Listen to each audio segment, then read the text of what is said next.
안녕하십니까, 정의태입니다. 모레 허경영 석방, 통일교 사태, 사이비종교 국회 공청회 이런 상황에서 석방될 수 있을까? 그리고 이제 피해자들이 강력하게 지금 반발하고 있고 특검에서도 사이비종교에 대한 이 통일교, 이 신천지 이자들에 대해서 수사를 하고 있고 이 건진 법사, 이 명태균 보살, 노상원 보살, 천공이, 거기에다가 뭐 각종 풍수지리가다, 뭐 또는 관상쟁이다, 뭐 해가지고 각종 인간들이 지금 대거 수사를 받고 있는 상황입니다. 이런 상황에서 허경영이가 석방될 수 있을까요?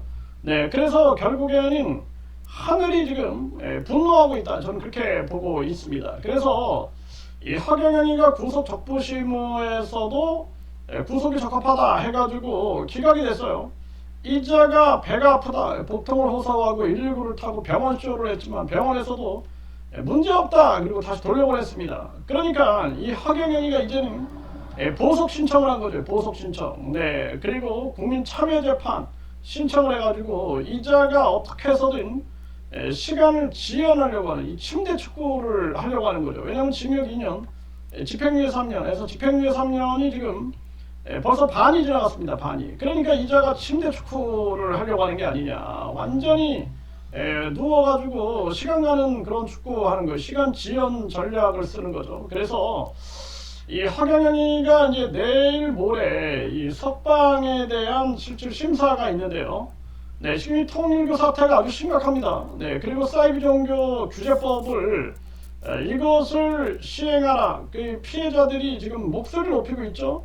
이런 상황에서 이 허경영이를 석방시킨다? 이거는 말도 안 된다는 거예요. 아무리 재판부가 3번 동안 계속 비공개 재판을 했어요. 비공개 재판. 그리고 나서는 뭐 정대철이가 특별면회를, 정대철이는 이 헌정회 회장이죠.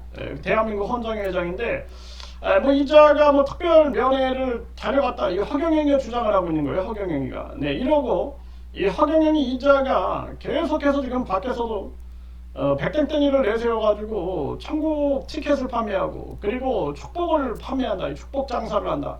그래서 지금 문제가 되고 있는데요. 여기서 이제 허경영이 풀려날 수 있느냐. 그리고 이자가 지금 12번이나 피해 여성의 이름을 언급하면서 이 여성이 한 남자와 함께 이 허경영에게 3천억을 강압적으로 요구했고, 이뿐만 아니라 이 남자는 그 피해 여성과 짜고 그러면서 권총을 들고 조폭과 함께 쳐들어왔다, 뭐 이런 얘기들을 하고 있단 말이에요. 실명을 언급하면서. 이런 상황에서 이 허경영이를 풀어주면 2차 가해가 3차 가해가 일어날 수밖에 없는 거죠. 이 반발을 감당할 수가 없다라는 것입니다. 그래서 지금 상황이 아주 긴박하게 돌아가고 있다. 건성동의에 대해서 이제 체포동의안이 이제 표결이 이제 일어나죠. 그러니까 이 건성동의에 대해서 체포동의안, 이것도 이제 굉장한 지금 이슈가 될 수밖에 없는 그런 상황이고요. 거기에다가 한학자, 이 한학자를 이번 주 목요일에 재소환한다라는 거죠. 재소환. 그래서 소환 통보를 했는데, 그런데 이자가 안 나왔기 때문에, 그렇기 때문에 이번에 다시 이제 재소환 통보를 한다는 것입니다. 이런 상황이에요. 이런 상황. 이런 상황에서 허경영이를 풀어줄 수 있겠습니까? 그리고 재출석 통보를 했다. 이 한학자, 이 통일교에 대해서.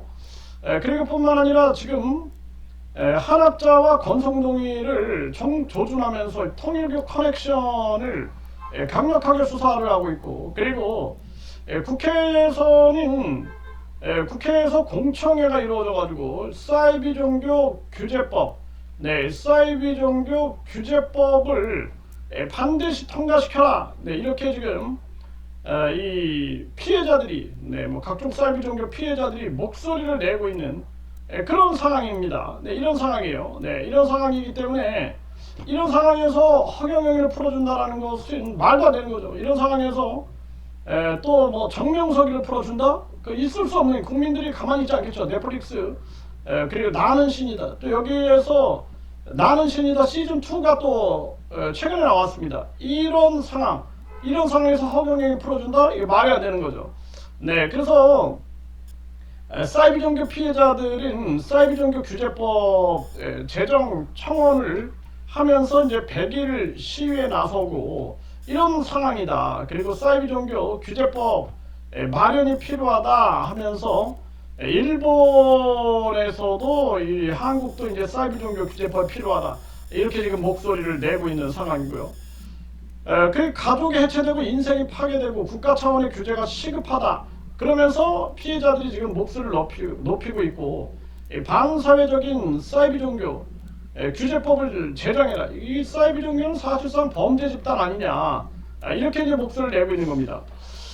그래서 과거에 2017년에도 보면은요, 2017년에도 문재인, 안철수, 홍준표, 유승민 등 유력 대선 후보 4명이 반사회적 사이비 종교 집단을 법적으로 규제하겠다라고 약속을 했습니다. 네, 그런데 그래서 이제 정부에서는 혹세무민하는 사이비 종교 집단의 강력한 법적 제재가 가능해질 전망이다 이렇게 했는데 2017년에 결국에는 문재인이 대통령이 됐잖아요. 문재인이. 네, 그런데 안 했어요. 정말 기가 막힙니다. 그래서 이 정치꾼들과 이 종교가 이렇게 저렇게 계속 유착된 게 아니냐. 그리고 뿐만 아니라 특히나 이 사이비 종교하고 유착된 부분에 대해서는 강력한 심판을 해야 되는데 이 여야를 막론하고 이 사이비 종교 또는 이 종교하고의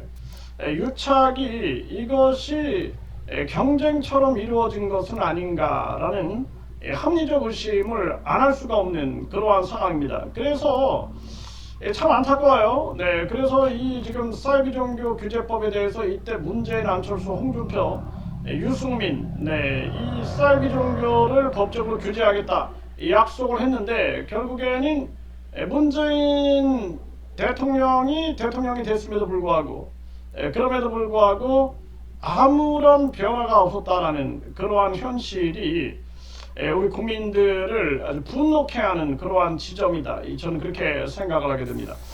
네, 일단은 이런 정황이기 때문에 이 허경영이가 아무리 명태균이하고 호영호지하고 지내고 그리고 뭐 500억 하늘궁을 허경영이 명태균에게 물려주기로 했다. 뭐 이런 보도 내용. 그리고 이 허경영이가 윤석열을 위하여 TV 토론에 나가서 그러니까 5% 여론조사 조작 의혹이 터진 거죠. 그래서 이재명 후보를 이제 공격하기로 했다. 이런 계획도 폭로가 됐어요. 그래서 이런 상황에서 이 허경영이를 풀어줄 수 있느냐? 저는 절대 못한다. 저는 그렇게 생각합니다. 허경영이가 재산 가치가 아무리 1,100억이다. 뭐 재단에 뭐 얼마가 있다. 뭐 이런 아주 그 의혹 제보들이 막 일어나고 있는데요. 그럼에도 불구하고 이 허경영이를 절대 풀어줄 수 없다. 저는 그렇게 보고 있습니다.